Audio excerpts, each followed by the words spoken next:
Hello friends, doctor Manish here, consultant oral and maxillofacial surgeon. हमारे साथ अभी एक 68 ईयर ओल्ड पेशेंट हैं, नंदकिशोर जी, और ये इनकी सीवीसीटी है। और ये एक्चुअली इनका बहुत सारा दांत घिस गया है, शॉर्ट हाइटेड हो गया है, नर्व ओपन हो गई है। तो we are planning for full mouth oral rehab, for kind of full mouth oral rehab actually.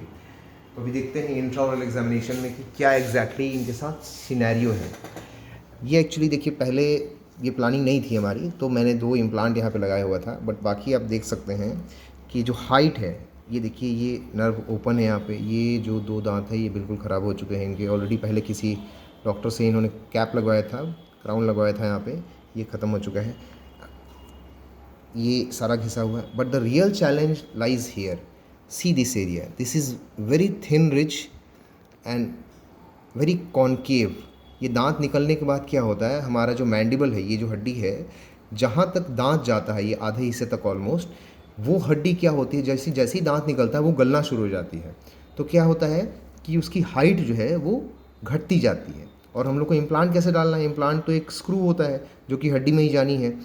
तो अब इनके साथ क्या, चूँकि बहुत दिन पहले इन्होंने ये सारा ये निकलवा लिया था ये, तो केस क्या हुआ है, ये बिल्कुल ही काफ़ी ज़्यादा गल गई है, मतलब डाउनवर्ड चली गई, शिफ्ट हो गई। Second thing is the width. ये देखिए यहाँ पे क्या है, ये बिल्कुल, ये यहाँ एक डिप्रेशन है इस साइड में, तो स्क्रू भी डालिएगा तो यहाँ से बाहर आ जाएगा। तो जो विड्थ है वो भी बहुत कम है, बहुत ही चैलेंजिंग केस है। तो इस केस को ट्रीट करने के लिए विथ इम्प्लांट बहुत सारे टेक्निक्स हो सकते हैं। एक तो रिज स्प्लिट हो सकता है। सेकेंड प्रॉब्लम क्या है कि इनका जो नर्व है, जो ये जो पूरी हड्डी होती है, इसको पीछे से एक नस आती है, सप्लाई करती है, जो लगभग बीच से गुजरती है यहाँ से, ठीक है। इन्फीरियर एल्वियोलर नर्व बोलते हैं उसको। तो आधी ही हड्डी एक्चुअली हम लोग नॉर्मल केस में काम आता है इम्प्लांट डालने के, क्योंकि उसके नीचे तो नस गुजर रही है, नर्व जा रही है, तो that time it is very difficult to pass the nerve. Normally हम लोग अगर स्क्रू डालने की कोशिश करेंगे तो नर्व की इंजरी हो जाएगी। तो एक तो हम लोग रिज स्प्लिट कर सकते हैं। सेकेंड क्या होता है, कुछ कंपनीज़ में शॉर्ट इम्प्लांट, छोटे हाइट के इम्प्लांट आते हैं, वो कर सकते हैं।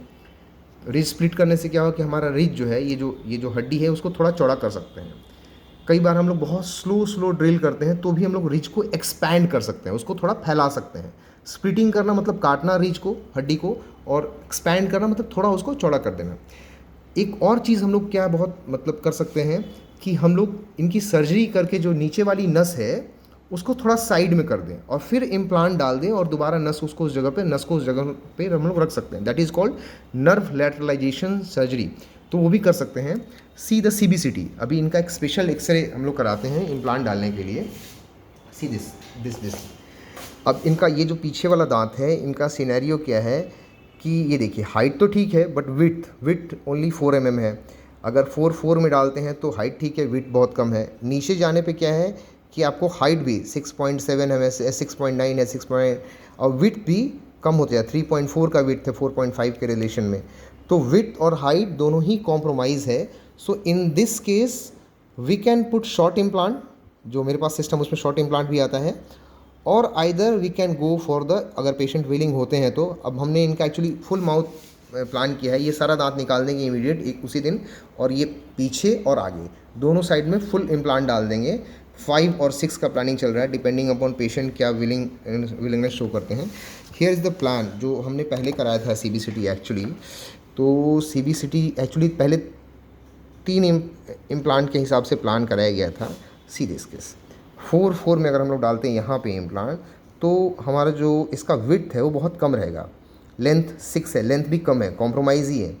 तो आइडियली एग्जैक्ट अगर बोले तो we should go for this is the nerve. अगर आपको ये नर्व दिख रहे हो यहाँ पे, ये बीच मैंने बताया था ना, देखिए हड्डी कितनी गल गई है, यहाँ पे हड्डी की हाइट कितनी ज़्यादा है, और यहाँ पे हड्डी की जो हाइट है वो कितनी कम हो गई है।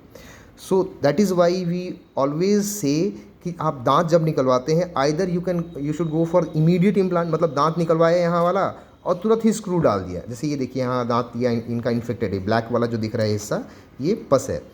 तो आइदर ये कर क्या कि आपने दांत निकलवाया तुरंत इम्प्लांट डालो, या second you should go for implant as soon as possible, जितना जल्दी हो सके इम्प्लांट लगाए। क्यों? इसका क्या फ़ायदा होगा कि हमारे पास हड्डी की जो अमाउंट है एडिक्वेट रहती है, हम लोग लंबा इम्प्लांट डाल सकते हैं। बिकॉज अगर आपको नर्व लैटरलाइजेशन की सर्जरी करनी है, ये जो पिंक वाली नर्व है इसको हटाना है, तो ये एक अलग डिफरेंट काइंड ऑफ सर्जरी होती है। इसको हटा के फिर हम लोग यहाँ पे नीचे तक इम्प्लांट डाल सकते हैं। We can do that, is not a problem, this ABCD for.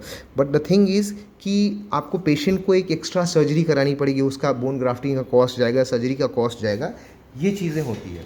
तो मैं हमेशा बोलता हूँ कि अगर आपका दांत नहीं है तो you always can go for implant. और भी बहुत तरह के इम्प्लांट होते हैं, this is the simple case. हमारे पास जाइगोमा इम्प्लांट है, टेरिगोइड इम्प्लांट है, PSI इम्प्लांट होते हैं, पेशेंट स्पेसिफिक इम्प्लांट भी होते हैं, हम लोग कैंसर वैंसर के केस में अक्सर डालते हैं।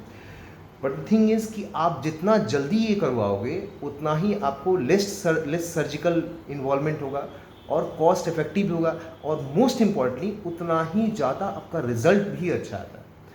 सो भी देखते हैं, होपफुली डे आफ्टर टुमारो इनका केस है। We will put surgical protocols also, कैसे हम लोग करते हैं ये काम। Okay, thank you.